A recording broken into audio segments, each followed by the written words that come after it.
Hey, okay, so I'm doing a reading summary for the Quran. So the author is Muhammad, and interesting about him is, like he's mostly being talked. Well, he's one of the people who are being talked about in the actual Quran because he was a prophet, and people like Christians believe in Jesus. They believe Muhammad to be, like Jesus for the Islam people. So we're gonna get into that later.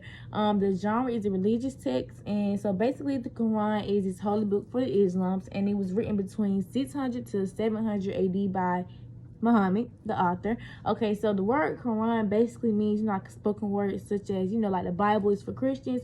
So this is the Quran for the Islams. So this is their spoken word. This is where their teachings come from, and understand about the whole religion, right? So the Quran basically contains like two major parts, and the major parts is the surah and the ayat. So the surah and the ayat distinguish explicitly how Islam is, like this, like no other religion. This religion is just different from anybody else, and basically that all prior religions didn't have a good understanding of like the will and significance of like a true God. Like they feel like they're the original ones to know how to understand what's really going on when it comes to religion. So the Quran main subject are about Allah. So Allah is their God. That's who they believe to be God. They believe that he's this man above, who answers all your prayers, always there for you when you need him, when you don't need him, just somebody you can always call on, like he's just almighty, So they believe that he's that, and Muhammad the prophet, he's also talked about in his book a lot. So even though Muhammad is humankind, some argue that like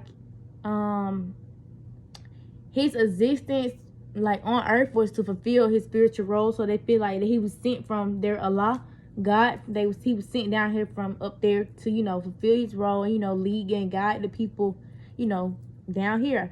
So in the Quran it says that Jesus is not equal to God, because they feel like, okay, so they say the Christians believe that Jesus and God are equals, but in the Quran they believe that Jesus and God are not equal. They feel if Jesus is more like a Muhammad, so they're under God. So also in the Quran it's discussed that the Torah really falsely claims that Jews are God's preferred race, and how the readers and followers of the Torah is not getting the right information. Like they're being misled and misguided. Like I thought they feel if they're dumbfounded about the Torah, they don't really know what they learning. They just getting taught something.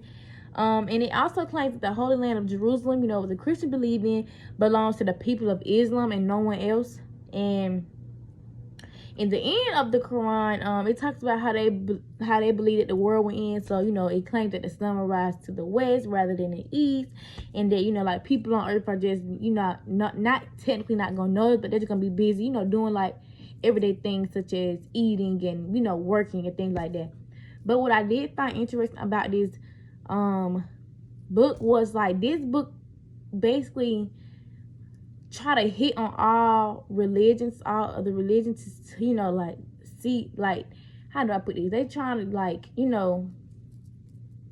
look at different religions in another way, and then explaining that. I'm guessing when you understand, like, I like that. And also I'm not an Islam or anything or like nothing like that, but I feel like this book really do help Islam people. If you didn't know what race to go by, I think people would really go by the Quran if they did not know which race they wanted to choose. But other than that, I didn't have no no dislikes or doubts. And that's my reading summary.